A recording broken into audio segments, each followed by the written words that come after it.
बस को हम लोगों ने कई पार्ट में डिवाइड कर रखा है, जिसमें सबसे फर्स्ट होता है हमारा इवन नंबर। इवन नंबर वे संख्याएं होती है, सम संख्याएं जो दो के गुणज में आती है, दो से कट जाती है। जैसे हमारे पास 2, 4, 6, 8 ऐसे करके इन्फिनाइट तक जो संख्या होती है वो इवन नंबर होते हैं, सम संख्या होती है। जैसे मान लिया हमारे पास लिखा 2, 6, 8, ये हमारा इवन नंबर है या नहीं, तो हम लोग इसको कैसे चेक करेंगे? तो हमको पूरा नंबर नहीं चेक करने की जरूरत, हम इसमें लास्ट वाला डिजिट देखेंगे, क्या 2 के टेबल में 8 आता है? आता है, तो मतलब ये हमारा इवन नंबर है।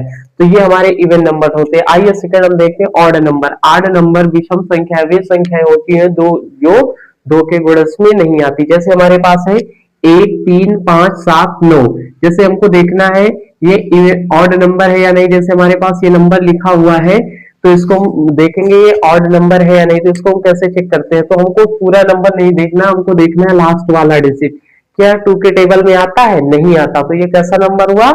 ऑड नंबर हुआ। नेक्स्ट ऐसा हमारा आता होल नंबर। पूर्ण संख्या वे संख्याएं जो शून्य से लेकर इन्फिनाइट तक होती है, उनको हम लोग पूर्ण संख्या या होल नंबर बोलते हैं।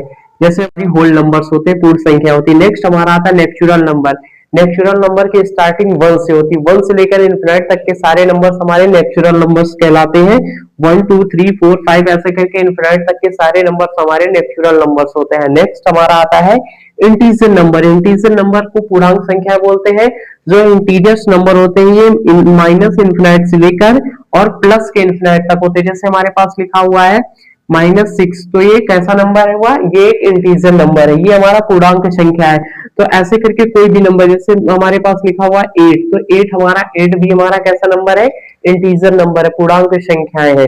तो जीरो माइनस इन्फिनाइट से लेकर प्लस इन्फिनाइट तक की सारी संख्याएं हमारी इंटीजर या पूर्णांक संख्या कहलाती है। वे संख्याएं जिनके केवल 2 फैक्टर होते हैं। 2 फैक्टर का मतलब हुआ जो खुद से कटे और 1 से कटे और किसी से न कटे, उसको हम लोग बोलते हैं प्राइम नंबर। उसको हम लोग बोलते हैं प्राइम नंबर। जैसे हमारे पास लिखा हुआ है 3, 3 किससे कटेगा? 3 कटेगा 1 से, और ये 3 से कटेगा और किसी सी नंबर से नहीं कटेगा, इसलिए जो 3 हमारा होता है वो प्राइम नंबर होता है। तो आइए देखते हैं 1 से 100 तक कितनी प्राइम नंबर्स होते हैं।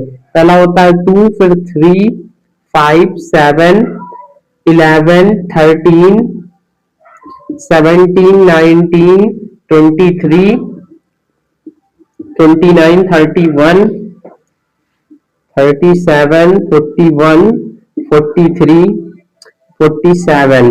तो ये हमारे 1 से लेकर 50 तक 1, 2, 3, 4, 5, 6, 7, 8, 9, 10, 11, 12, 13, 14, 15। तो 1 से लेकर 50 तक टोटल 15 संख्याएं होती है प्राइम नंबर। नेक्स्ट हम लोग देखते हैं 53, 59, 61, 67, 71, 73, 79, 83, 89, 97। तो हमारे 51 से लेकर 100 तक कितने होते? 1, 2, 3, 4, 5, 6, 7, 8, 9, 10।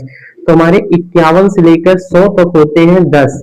तो टोटल 1 से लेकर 100 तक, 1 से लेकर 100 तक हमारे होते हैं टोटल 25 अभाज्य संख्याएं होती हैं। तो जैसे हमारे पास लिखा हुआ है 11 किससे कटेगा? 11 कटेगा 1 से कटेगा और 11 से कटेगा और किसी नंबर से नहीं कटेगा, इसलिए जो है ये प्राइम नंबर है। जैसे हमको देखना 4 किससे कटेगा? 1 से कटेगा, 2 से कटेगा और 4 से कटेगा। तो इसके 2 से ज्यादा फैक्टर हो गए, तो ये हमारा प्राइम नंबर नहीं है। अगर वीडियो अच्छा लगा हो